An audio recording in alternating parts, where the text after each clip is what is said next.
Welcome back, Panther fans. I'm David Brown here with Ryan Graham, Y'all? Tim Thurber, Hello. and this is State of Hello? Atlanta. I was going straight into the State of Atlanta. I was like, what were you about to call Tim? I was about to just say State of Atlanta. That's what was at the tip of my tongue, so I don't know what was going on there. Welcome back, guys. I'm exhausted. I was gone in Nashville all weekend and got home just in time to watch the championship game, and I was up late for that. Up beat. What a great designated driver you are. Man, I wanted to drink on the drive home so bad. Were you DD? Well, we didn't drive while we were there. Oh, But okay. Yeah, I'm like, that seems like you could, like, I feel like before you would be DD, you would just be like, I'll buy the fur bus. Because, like, F that, I'm drinking. You know what I mean? Paid for a number of Ubers.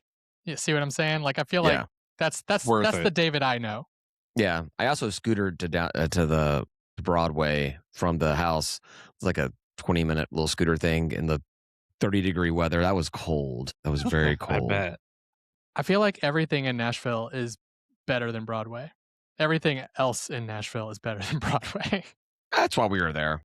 Yeah. We You were were there for that. for Broadway, right? Exactly. Every day, all day, all night. Oof. Pretty That's a much. Pretty much. Anyhow, did you guys watch the big game last night? Yeah, I watched the whole didn't. thing. It was kind of funny. We went and picked up some wings beforehand, and obviously there were delays, and there were people in there like, "What's going on? What's happening?" They were like, "Oh, it's the college football national championship," and they're like, "Oh, yeah." Is Alabama Forgot in about it? that. Well, I mean, it's kind of like the extra little delay they put in between that semifinals and the finals. I think probably hurts it Right. a little bit. Well, we played our last game in the end of November, so we went a month and a half, from when we finished to getting to the end of the season. It's kind of. I mean, I don't think anybody would really argue that, other than the people in charge, the football calendars is messed up. They got That and Monday. Like, who wants to? Yeah, it's Monday. People rip on the NFL for putting the Super Bowl on Sunday, but the NFL plays on Sunday. That's their main day. Therefore, college football playoff championship game should be on Saturday. It should be Saturday. That's when they play. All their games should be on there. So, yeah, it's weird putting it on Monday. I agree. I have been to many an empty bar to watch a national championship on a Monday night. Just like no one's out, because it's like people just stay home to watch that, or whatever. And I'm like, that doesn't make sense. Well, and also being this weekend, with it being a holiday that not all, but many people get Monday off. Right. Put it on the Sunday so people can really enjoy it and drink too much and party it up and have those parties and do all that kind of stuff. Go out to the bar and do it all and not have to worry about getting up first thing in the morning. So, yeah, it was. So Ryan, why didn't you watch it? You just didn't. Would you even know it was on? No, I knew it was on. I sort of was following along on like Gamecast or wherever, just following the score. And then when Miami started catching up, I was like, oh shit, that sucks. That's stupid, because I was rooting for. I thought Indiana would just crush them, honestly. Like I was like, this isn't even going to be fun to watch. But I guess maybe I should go watch the second half. It was a good game, I thought. Yeah, it wasn't end to end. But since I was in Tennessee that legalizes or has legal online mobile gambling, I put $5 American dollars on Indiana to cover the 8.5-point spread. And so I was really disappointed when Miami started making that comeback. Yeah. I could have won north of $4. It would have been great. What? Man, Yeah. You've been robbed. You were robbed. I bet it was on purpose. I bet there was some shaving going on, We'll talk about shaving later on, but yeah, I did come out net positive while I was in Nashville. I did put up some money on the NFL games and made about $20, so I'm feeling pretty good. Right. Yeah, I mean, I spent way more than that, but Yeah, I was about to say that did not pay for the trip, so you're not net. That was just the gambling neutral portion, right? Well, so the reason why, exactly. The reason why I asked you the question, Ryan, was like, I'm curious, with Tim's experience at the bar and then yours, just if an Indiana-Miami game was just not compelling enough to watch, because people talk about they're tired of the Ohio States and the Bamas and Georgias, and I know both of you guys, actually have affinity towards Georgia, but was it just not something that was worth watching if it wasn't a team that was marquee, so to speak? Generally speaking, I've been falling off like watching college, really sports in general, that aren't Georgia State. So I mean, that's really all there is to it. Like, I was actually kind of excited that Indiana's there. Nobody's heard of them. I think it's pretty cool that not nobody's heard of them, but like they're not a huge team. They don't make it all the time. I thought it was pretty cool they were going. That's why I was rooting for them. So, I mean, like I went and watched their semifinal because I have a friend who graduated from Indiana, and she was like, "Hey, you want to go to a bar and watch the game?" I was like, "Yeah," because to me it's like a social thing. But then, like, we didn't get together for the national championship, so I was like, "Oh, I'll just watch whatever." And like Denver didn't want to watch it, so I was like, "I'm not going to sit down here and watch it by myself for 3 hours or whatever." Not a big deal. Pretty much, that's pretty much what I did. You're like describing what David did. I mean, Kim was around, the kids were running around, but I definitely had the game on the entire time. People are talking about today how significant this game is with Indiana doing something that no one thought possible. They I mean, have been just a dumpster fire of a program for over 100 years, and to come out in 2 seasons to do this. And I don't know how much of it is necessarily Indiana, but the portal and NIL, as much as it's as bad as it is, as many people ways it's ruining the game, it's what made something like this possible, really. I know, not to take anything away from the asshat Signetti, but it's the portal and NIL that made this possible, right? I've been saying for a long time that the coaches that can figure out the new paradigm under the portal instead of just complaining about it, the ones that can actually figure out how to get ahead are the ones who are going to get ahead. And I think this is sort of the proof. And I think a lot of coaches should go look at what Signetti did in the off seasons for the last 2 years or 3 years or whatever he's been doing and figure it out and start emulating it or modifying it, to fit their needs, because obviously something's working in Indiana. A lot of coaches have figured out how to do the first part, which is steal the core team from your prior team. Like Signetti did that. It was just JMU, right? Like, so who cares? Right. I wasn't gonna like name they weren't winning national championships, so it's not like he stole a bunch of national championship people. JMU won. What are you talking about, Ryan? Yeah. Have you not been on social media? They are claiming a piece of that championship like it's theirs. Talking about how there's JMU player, Jimmy Madison players on this roster, on this championship roster. I'm like, no, they're all Indiana players. Signetti said the word JMU, therefore JMU won. Exactly. That's what it feels like on social. I mean, there's more to it, right? There's more to it. Every single one of these guys, and I mean, Signetti said himself that this team is not going to put 8 guys into the draft in the coming months. But you talk to any one of these guys 20 years from now, they say, whatever job, the insurance agent or the, whatever job they have, they're talking about, what'd you do? I played college ball. Oh, yeah, who'd you play for? They're all going to say Indiana. Not a single one of them is going to say Jimmy Madison unless that comes up in some other form of the conversation. But that didn't stop those Jimmy Madison fans from acting like this was a slice of their pie. They're having the world's largest circle jerk around this. Like, they can't get enough of themselves. It's ridiculous. I know, Ryan, you're insulated. You're insulated. You took a swing at it. You were in this tournament and you lost in the first round. So, if you could cut down, that'd be just fantastic. Actually, Ryan, they will stat you over about how well they did against Oregon and tell you that they actually won the game even though they lost. Look, hey, kudos for doing well against a very good Oregon team. Kudos, seriously, no disrespect there, but like you still lost the game and like you didn't win a national championship. Like you were there, you were afforded the opportunity and you didn't make it. So like you can't. It's really hard to, chest thump over that. Yeah. But I know they'll try. I know that's what you guys are saying is they're being unreasonable. Of course, that's what they're going to do. That's what they are. To the Indiana fans, though, they started camping out Sunday night outside the bars. Overnight, they camped out just to be able to get a seat at the bar the moment it opened to be there for that. Was it 7:30, 7:45 kick? That's nice. Wild. I got respect for that. That's fantastic. I mean, go ahead. Everyone had the same idea, right? There's one bar, I guess, in Indiana that everyone wanted to go to watch this game. And like, I saw the pictures of the line that was around the block. I'm like, it's freezing up there. First of all, like they were out there in the freezing cold overnight. I think some people started lining up like early in that day prior. Yeah. Just to get a seat or stand in this bar. I also saw a video from inside their basketball arena. Their basketball arena was 100% packed out with all the students watching the game, and that was cool too, man. But so, does that mean that this can happen at Georgia State? 100%. Yeah, of course, it can happen anywhere. That's why I'm like fights. That's why I say so often, like they cannot box out. Money. They can't box out the lower tier schools because any given Saturday, even 5 or 6, whatever, like however many games it takes. But I mean, of course, it's possible, and that's why we should be allowed to try. Yeah, it's gonna take a lot of money too, right? I mean, that's the first key. I would assume that there's every single FBS program has an alumni that's a billionaire. I mean, just odds are there's probably Indiana's not one the richest school. But they had Mark Cuban. They had Mark Cuban back in them. Cuban. Oh, really?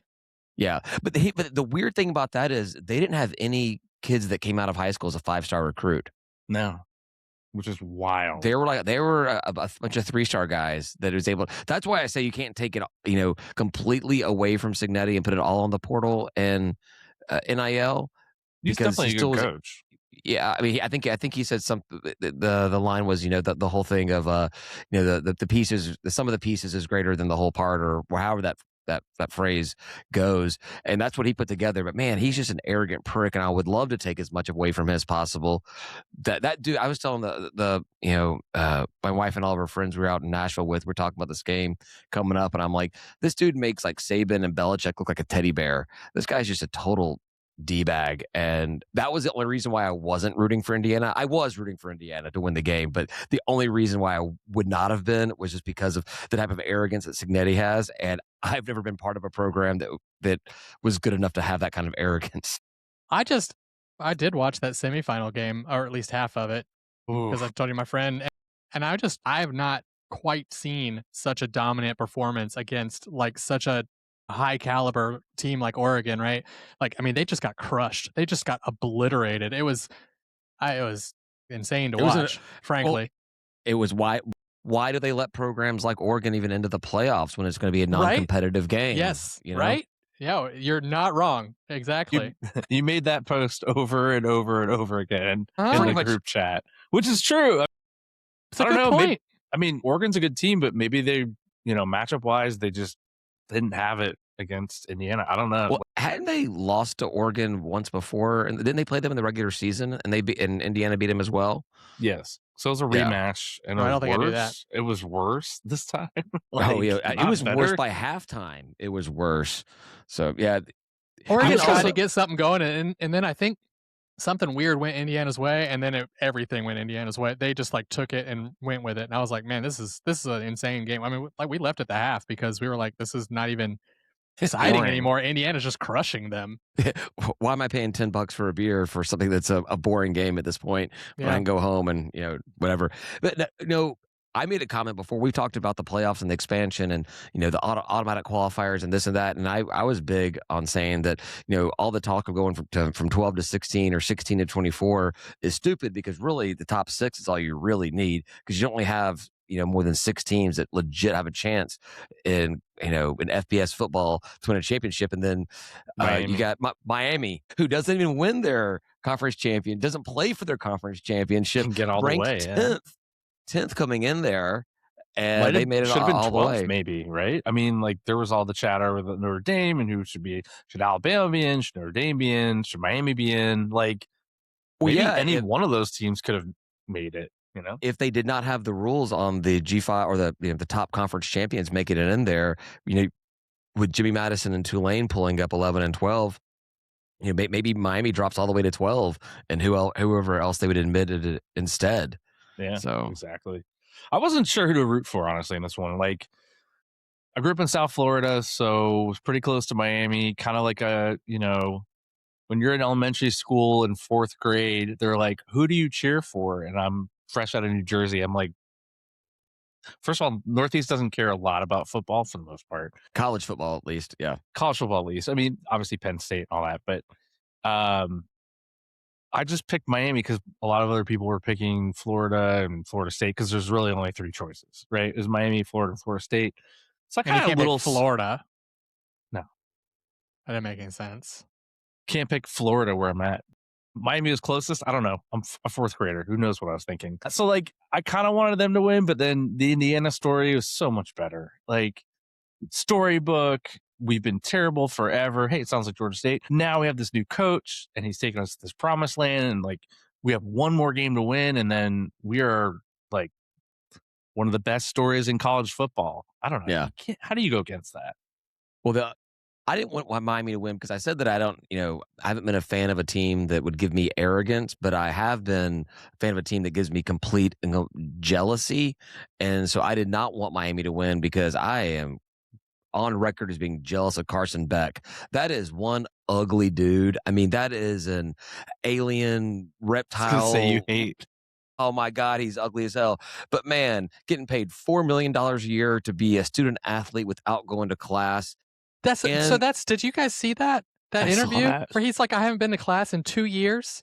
What he said he's remote, right? What he said was he has no class. He graduated 2 years ago, which would have been his at Georgia, but I think he's not in class this current spring semester because it either hasn't started yet or he's just not going to do it because this is his game and he's going to be preparing for the NFL draft. There's no way he wasn't taking some form of classes at Miami. Probably all remote, but not going to class. He's definitely remote. I read that somewhere. Yeah. I don't know. The way that got worded, it feels like I graduated 2 years ago. I don't have class means I haven't had classes in 2 years. Right. Yeah. Like that. His direct answer was, I graduated 2 years ago. Right. Oh, I know. I agree. That's what he said. The guy's a stupid idiot alien, man. Who knows? Who likes to throw interceptions. He doesn't know what he's talking about. He probably didn't even go to class when he was in Athens. I heard that. I heard that almost nowadays, almost all athletes, especially at the top tier athletes at these big programs, don't go to their classes. It's all online, and most of the schools just have tutors that are effectively taking the classes for them. Of course, they take the test for you too. Yeah. They just need to drop the student facade altogether. I mean, like that's what I've been also saying for years now, right? Is like how weird it is that we're connected to, like, this is connected to academic institutions. It's like, what are we even?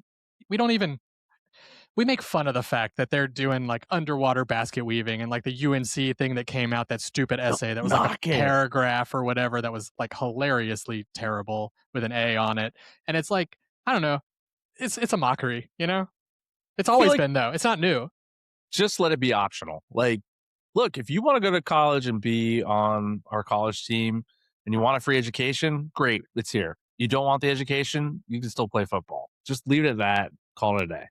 I think that when you you separate the student from the athlete, then I know there's a lot of fans that will always cheer for the programs they grew up cheering for. I think you will lose a lot of, just like you've stopped becoming a fan of college sports in general, right? I think you lose some people stop becoming fans of even their own alma maters because this guy is just some rich paid dude that wears my college logo, but he didn't, go to my classes. He didn't sit in these rooms. He didn't do all this kind of stuff.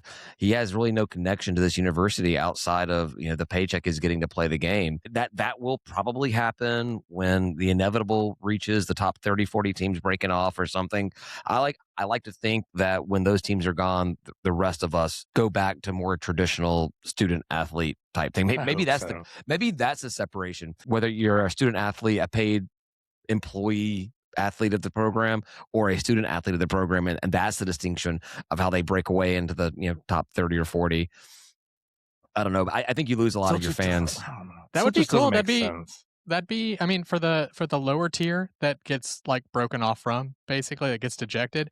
I think if they could grab some of the qualities that people are wanting right now, if they could just like go and like re-grab that up and say we're now amateur again, and here's why, here's how we're enforcing that again, and here's what our transfer rules are and all that other stuff, and these are student athletes, that could really probably draw in a lot of eyeballs and compete a lot more. Because I mean, I didn't watch the NFL for a long time either, because one, you watch it and the same thing you just said, like these players have zero connection. Of course, some of them have connections to their programs, but very rarely. And so you could be a big fan of somebody and then like they leave and go to, wherever else. And you're like, well, I don't want to root for that team. And now what am I supposed to do? I liked that guy. What do I do? So yeah, I got two things on that. One, it didn't help that you grew up in Georgia with Atlanta Falcons being absolute garbage, so it's hard to kind of get behind them. I didn't start following the Falcons until they got good with Vic. Well, I guess technically when they got good, went to the Super Bowl and everything. But the second point is that's one of the ideas I liked about that American. What was it called? The AAF, the American Alliance Football League that played at Georgia State for like 3 games or something. Legends. Yeah, that part I did not care for. But one of their rules Purple and gold legends. I think it was like something like a third to half of the roster had to be from people that either grew up in the region or went to college in the region that they were based out of. So at least then you'd be like, this team has got people that, either went to my high school or went to my college or at least grew up with a Georgia license plate or something like that. And gives you kind of a reason to really pull for them. And it gives you some kind of pride. Yeah, if my team's winning, it's because my region of this country is better at football than the rest of you guys. So I like that idea. But we're not just better at pulling recruits from your region. We're better at in our region, period.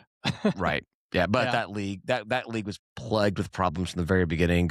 Not to mention that first game was fun. Pretty sure the owner was just trying to sell an app. So, well, he did sell an app.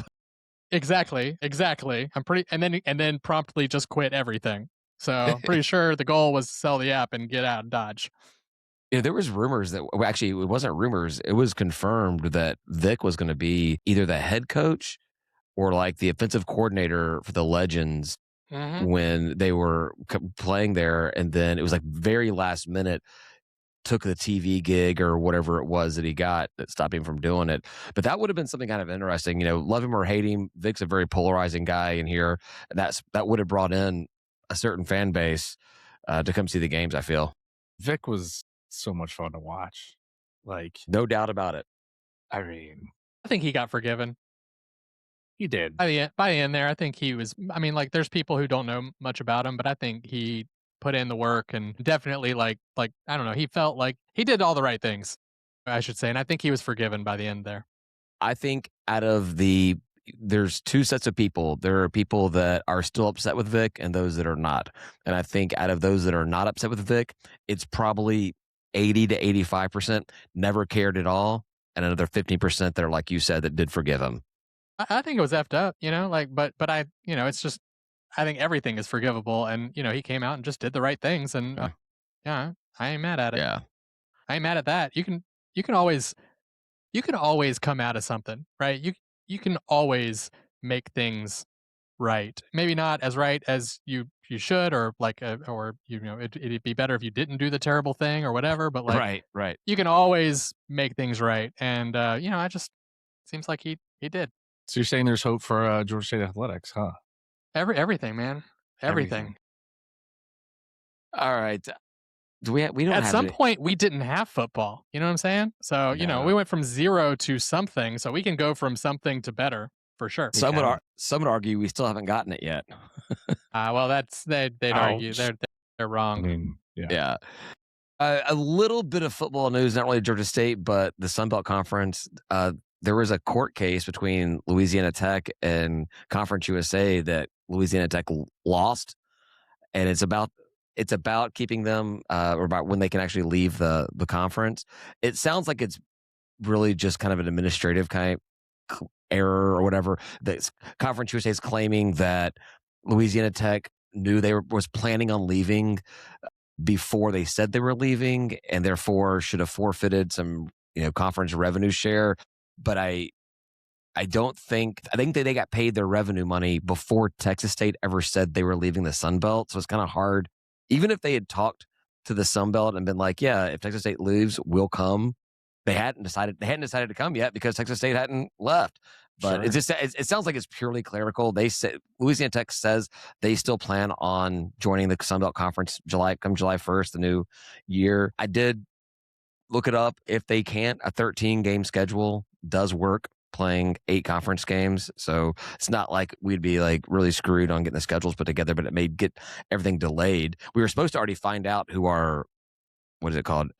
Interdivision rivals or opponents are going to be by this point. At least by this point in previous years, we've known that at this point, and we haven't found it out yet. I think it probably is the Sun Belt waiting to figure out whether or not Louisiana Tech really is going to be here or not. So it could push back schedule releases which, Ryan, you don't care about, but obviously I say breaks just my heart. release it and then revise it if it doesn't happen. Who cares, right? They had to put out something. They put out their out of conference foes, Right. out of conference foes, and it included the Conference USA logo on it. And people are like, "Oh, they're not leaving this year." But someone else pointed out they're probably under obligation while they're a member to include the conference logo on any marketing things. So it's not that big of a deal. But yeah, so that's going on right now. Who knows? I need my scheduling fixed, man. I know because I'm going on the cruise next week, and it was last year I was on the same cruise when you guys sent me the schedule, and I got to just like break down over the one. I got fear. I looked at the text from Kim. I'm like, oh, I shouldn't have told you that. I let it consume me for about 15 minutes, and then I just decided to put it away. Go back to drinking. Go back watching bands. The drinking may have accelerated at that point, but yes. So I don't know. What do you guys even care? Is that even worth something? Is it nothing until it's something type thing with the Louisiana Tech? Ryan, did you even remember that Louisiana Tech was coming on to a conference? Ryan's like, our conference? What's Louisiana Tech? What's that? Did you remember? Yeah, I did forget. Yeah, they're bolting, man. They're leaving Conference USA, coming for the greener pastures of the Sun Belt. We had a Louisiana Tech podcast on here, Ryan, to talk about them. Maybe that. Yeah, but it's not very exciting. I mean, like, no offense to Louisiana Tech, but it just doesn't move the meter too much for me. We just got to keep doing us. Honestly, well, obviously, I hate everything about Louisiana, but really, 3 of them. A third school from any state would be not really that exciting. Like if they would have brought a lot. If they would have brought in Jacksonville State from Alabama or brought in Kennesaw State from here, I'd have more opinions about it. But like really bringing a third school from any state is kind of like, what are you bringing to the table besides keeping a division split balanced? Any lawsuit like that though it's hearsay unless they have like an email or something, right? So like the only way that Conference USA could win is if there was like proof that they were like out. The judge that this particular lawsuit, which Conference USA was awarded $3,500 in legal fees for, proved that there were records not handed over to the conference that they asked for about everything going down. Wow. Well, that's pretty shady, man. Yeah. Louisiana schools, man. What are we doing? What are we doing here? Inviting these shady ass people into our conference. What? I'm with you, David. It's just weird to have 3 teams from Louisiana in this conference. It's not even a big state. Do we really need 3 Louisiana teams in the Sun Belt? I don't think so. No, we don't. Someone made a point. I saw this, and I've not looked up to see if it's true or not, but I saw this on the Sun Belt board. I think Louisiana has more like Division I. What was the actual thing? Louisiana has more colleges than Florida. That's insane because Florida's huge. Right. And highly populated. Louisiana is tiny and minimally populated. Well, yeah, and that's one of the problems they're having with their athletics is like, was it Monroe has an enrollment of like, I think less than 8,000 and La Tech's 30 minutes away or 30 miles away and not much different. There should be some consolidation. We've been doing the consolidation here in Georgia with with the Kennesaw State taking in Southern Polytechnic, Trash Down South taking down the dental school, and us becoming the largest university in the world. So, but we took in schools that were 30 minutes away. I mean, Dunwoody is, depending on traffic. Right, 38 minutes. Yeah. Well, Georgia Perimeter College, there was like 3 campuses we took over, right? Right. Yeah. But that's why I was just picking one, and it's taken me 30 minutes to get there before. I don't know. But that's also a Armstrong is definitely more than 30 minutes from.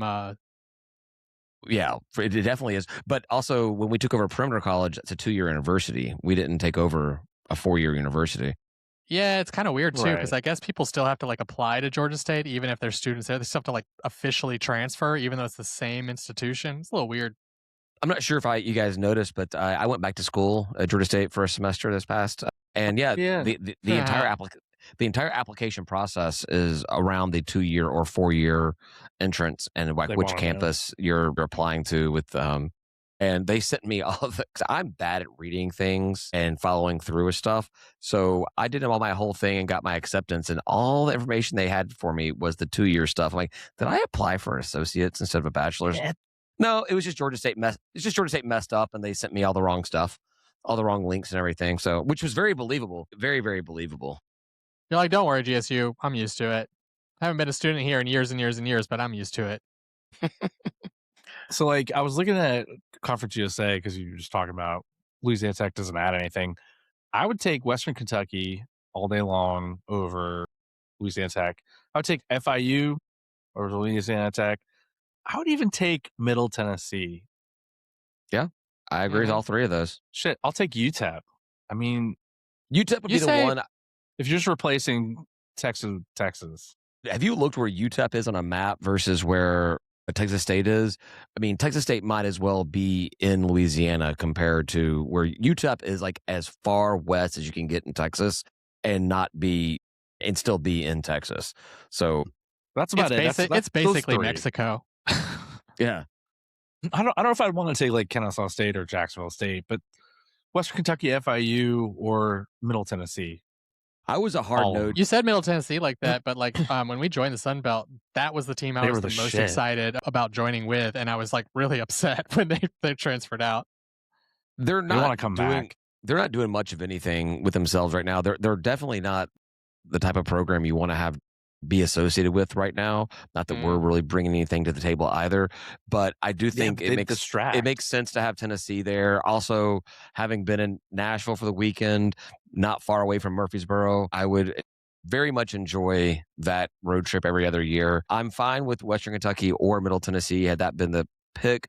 FIU I like by opening up Florida to the conference, just another road trip to go to, but I don't want to do anything that puts us in the West Division. If we're going to have divisions, as much as I hate everybody in our division, I would rather be playing them than be playing the teams in the West, with Troy being the lone exception to that.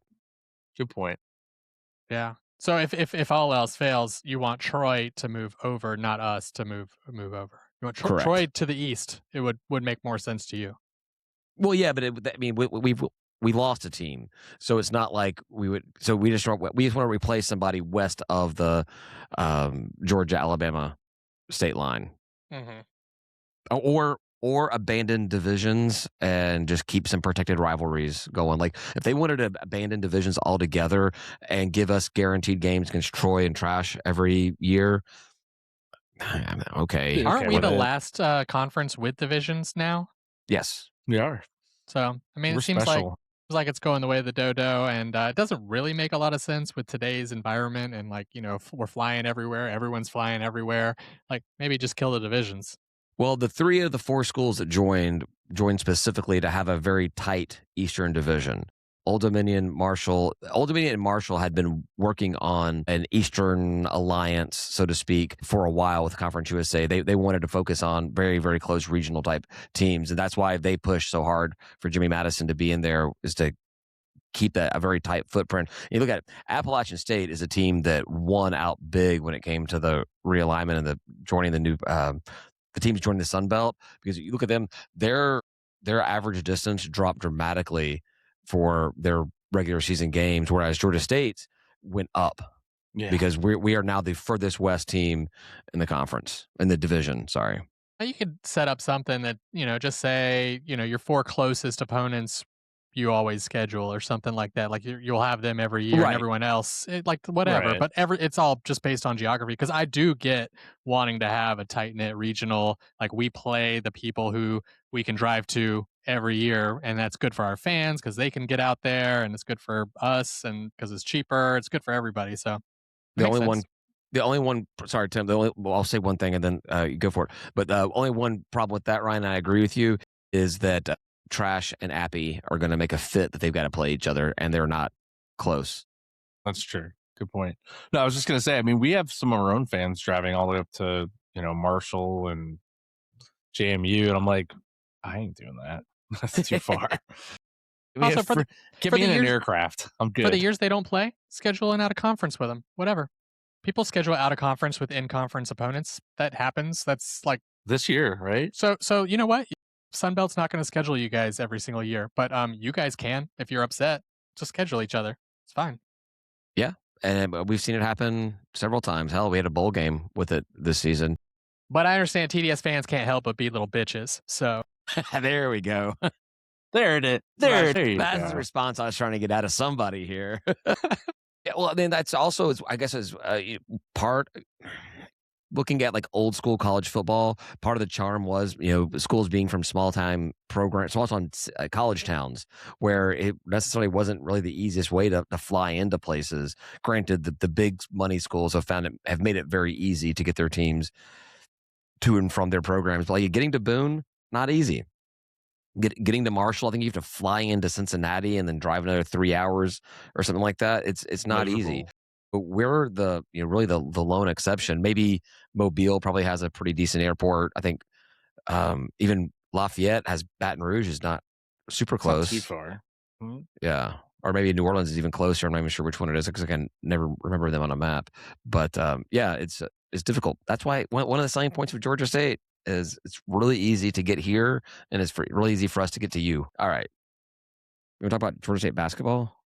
Hoopsie ball? We won another game. Back-to-back games. Back-to-back wins. Marshall and Monroe. Not much to say about it, huh? No, it's cool. It's good that we're winning. I mean, like that. It does seem like.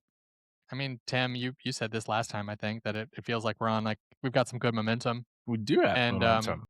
Yeah, and I mean that's never gonna be mad at that, right? It just we're just still not very excited about this team. Like I've watched games, they're boring. 6 and Ryan. Yeah, it's like 6. We're 6-3 since losing to Kennesaw State, I think is what it is. Yeah, 6-3. I mean, are we turned around? No, don't fool yourself.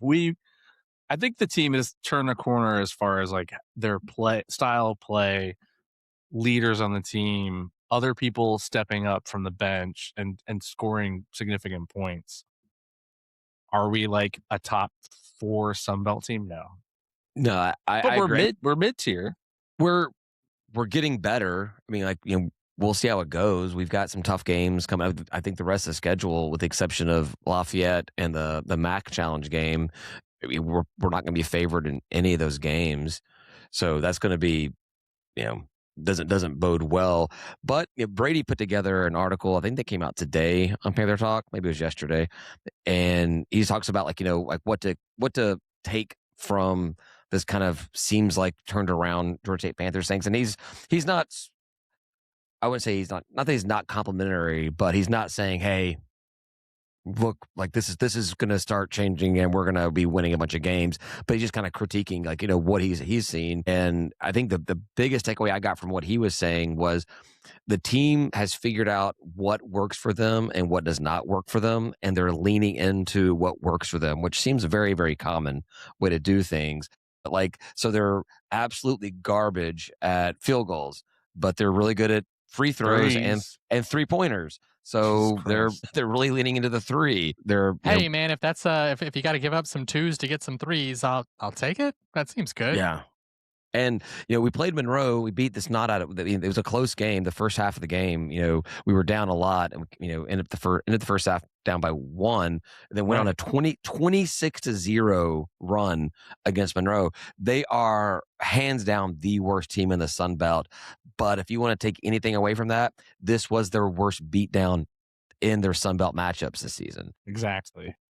So yeah, maybe we'll sneak out some more wins. Maybe we'll win a game in the conference tournament. But yeah, I don't think anyone is saying that Hayes has figured it out or this team has figured it out. But come down to the box because maybe you'll see a win.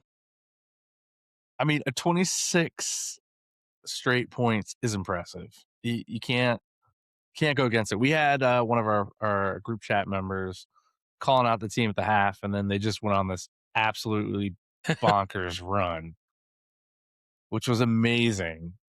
When you shoot 42% from 3-point, everything was going in for them. It felt like. Well, what did he? What was the number that he had on here? We're shooting 78% of free throws right now. Number 9 in the nation. Number 9 in the nation for free throw completions. Blew your minds last week with that. Is that a high? Is that actually a high number? Is everyone else in the country doing really poorly? It feels like 70 something is a little low, but I always think anything below 100 is low. It's pretty Right. 70 something percent is pretty good because you got to factor in Mhm. the center and all that. The people that can't really shoot free throws, and it's pretty good. Yeah, If I you're mean, if you're over 80, then you're exceptional. So to be at Yeah, 70, yeah. so to be at 78 is, and that's pretty damn good. I did not look at the entire rankings of all of that, so I don't know if we're tied with anybody at 9. Maybe we're tied with 50 teams at in ninth place or something like that. But still, winning's good, right? Like because ESPN has us favored against Southern Miss. oh, do they have a favorite? We're I've favored. I've come to not trust that those ESPN ESPN. analytics. Yeah, I don't trust them at all. But yeah, that game's on Thursday. Are you guys going to go to the game Yeah, Thursday I'll at be there. 7? I'm going to try to be Maybe. there. I'm going to try to be there. I'm gonna try to Yeah, get somebody has to remind me. Somebody has to just like that day. All the games I've been to now, I've gotten a text from somebody that day being like, "You going to the game?" And I'm like, "No." Oh, maybe. Yeah, I am. Yeah, I am going to the game. All right. Saturday's game though. I don't know if it's sleeting and icing by then. Probably not. Yeah, the Saturday game I think is probably going to be incredibly low turnout, and I wouldn't even be surprised if, knowing the South, they cancel or try to postpone that game. I don't know when you would get it done, but yeah, who was it? It's Ark State, so it's not like they're close. It wouldn't be an easy one to get unless they decided to fly out to was it there in Jonesboro, and We all fly up there. well, I'm just saying like the team flies out there and it makes it a road game instead of a home game. I mean, we're supposed to Arkansas, lose, so cancel it. Arkansas is still going to be in part of this whole like ice bath that we're getting, snow ice bath. So, but yeah, it's good. Maybe they'll just play it and have a slumber party at the box. But better make sure they have plenty of beer. True. But yeah, I was just looking through like ULL or UL, whatever they are. Lafayette. It's about 50%. It's like we're even. Has us beating NIU handily, 73%. Winning cures a little bit of ESPN analytics telling you you're going to lose everything. I was looking on the Panther Talk board, and somebody was saying like that he hopes we don't win too many more, and it keeps Jonas Hayes his job. And I still don't think that Cobb's getting rid of him. I also don't care. Like if you turn it around and you start doing the opposite of what should get you fired, if you start winning games, I don't keep that person. I don't want to fire somebody so bad that if they start winning, fire him anyway. I would want to fire him anyway. Like that doesn't make any sense. Like I would rather you not get fired and turn your shit around so we don't have to go figure it out. Well, so like the Falcons won their last 4 games, and we still fired Raheem Morris, which I think was, everyone agreed that was the correct thing to do. That was only 2 seasons in. I think that there's turning it around, and there's winning just enough to be like, I don't want to find somebody else. Let's just see how you do next year. And then you get into next year and it's the exact same thing. That's the fear I think that this person was trying to say on the board was, I don't want to win enough just to keep the job and then come back to next year. Well, I can alleviate all the concerns there because he wasn't getting fired anyway. That's what I'm saying. I think that is until we find out about Charlie's replacement or what's actually, get something announced there, we are under the understanding that Charlie is not going to be back next year, and I just don't see him hiring somebody on his way out the door, unless he had to, unless something just unless Jonas quit or something bad happened, then like off the court bad happened, then you have to do something. You have to, but just based off performance, I think Jonas is safe no matter what happens the rest of the season. Seems right. Yeah, he's not going anywhere at this point until after the season is done. And who knows? Maybe you'll still be here next year. And maybe we'll get somebody in here to replace Cobb who's going to help us pay some players to come on the team or something like that. So, all right. Man, like I said, Indiana's not the richest school out there, and they got it done. So I feel like, I'll still say they had Mark Cuban out right there in the stands watching his investment yesterday. I'd be interested in seeing what that investment was compared to some other places and all that. You know what I mean? I hear you. All right. Last thing before we get out of here. The road up north, up 75, is a bunch of cheaters.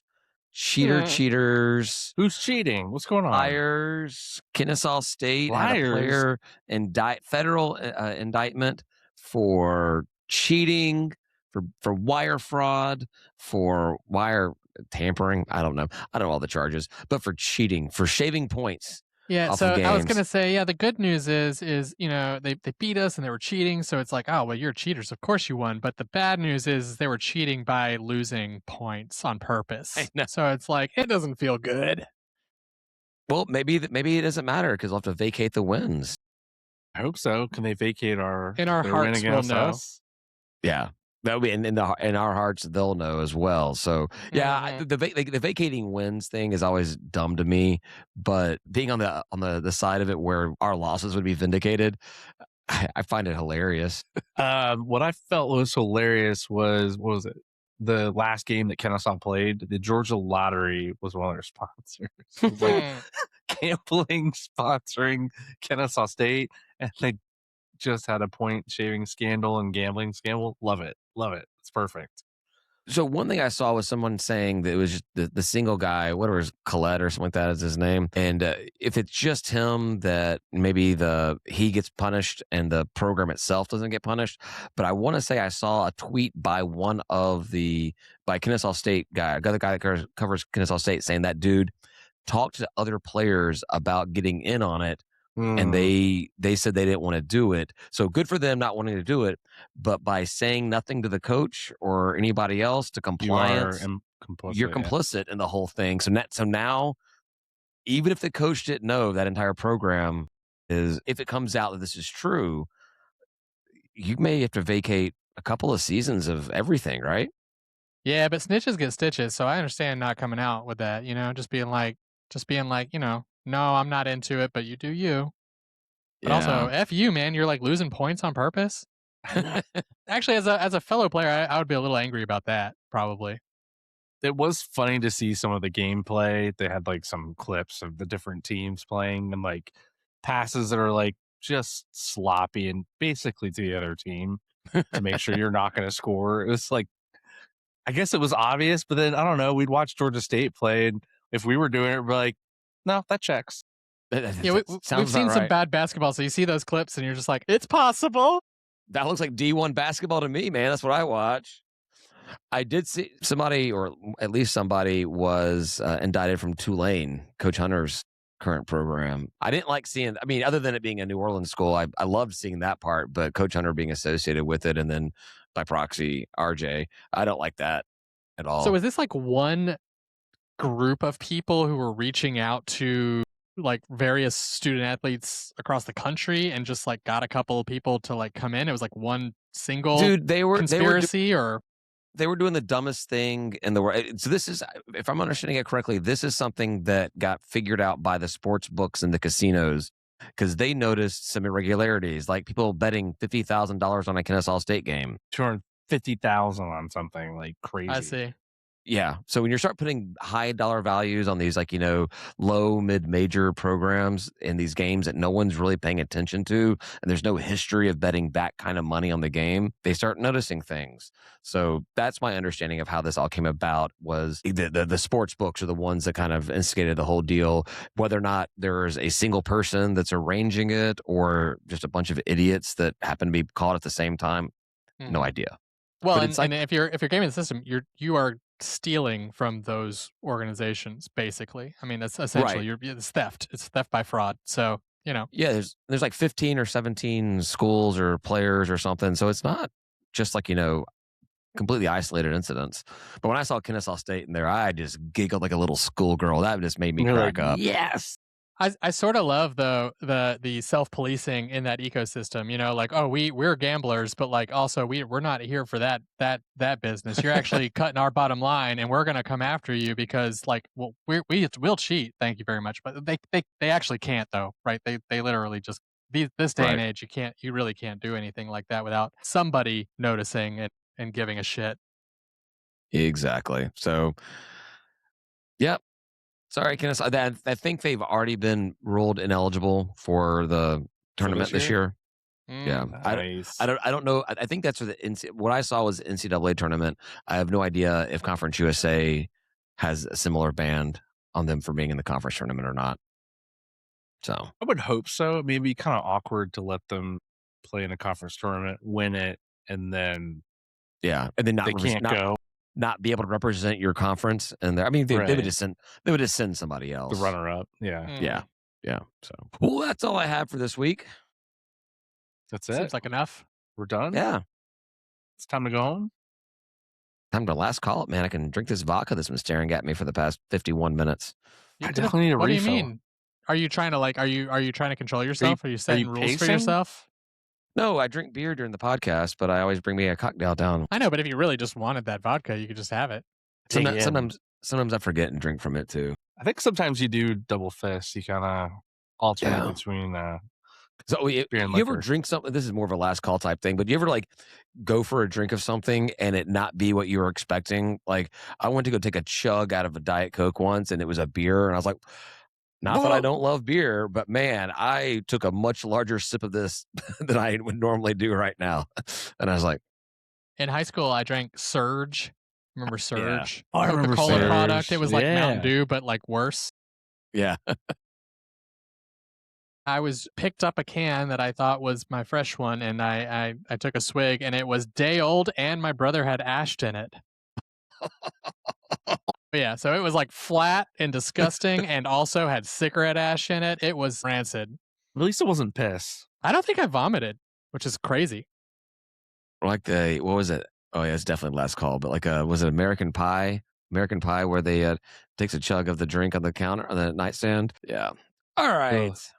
You want to take us out of here? Yeah, sure. Thanks everyone for listening. We're gonna head over to last call. I need a beer. David needs vodka, or he has it sitting in front of him. So who knows? Become a fan of the show. It's only $5. We would appreciate it. You'll get live streaming access to last call, discounts on merch, beds at tailgates, and more. I'll say goodbye, guys. Goodbye, guys. Peace.